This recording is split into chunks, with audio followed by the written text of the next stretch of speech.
புதுக்கோட்டை மாவட்டம் மணமேல்குடி தாலுகா செய்யானம் ஊராட்சிக்கு உட்பட்ட கீழேயம்பல் கிராமத்தில் விளைந்து அறுக்க காத்திருக்கின்ற நெற்பயிர்களில் பன்றிகளை உற்று மேய்க்கும் அவலம் ஏற்பட்டுள்ளது. மாவட்ட ஆட்சியரிடம் பல முறை மனு அளித்தும் வட்டாட்சியர் அவர்களிடம் பல முறை மனுக்கள் அளிக்கப்பட்டுள்ளது. ஆனாலும் எந்த நடவடிக்கையும் அவர்கள் மீது எடுக்கப்படவில்லை.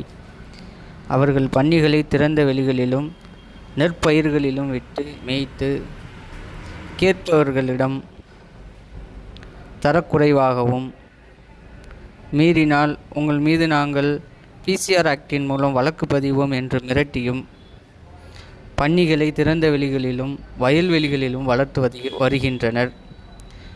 இதை தமிழக அரசு இதன் மீது உரிய நடவடிக்கை எடுத்து இந்த பன்றிகளை அங்கிருந்து அப்புறப்படுத்த நடவடிக்கை எடுக்க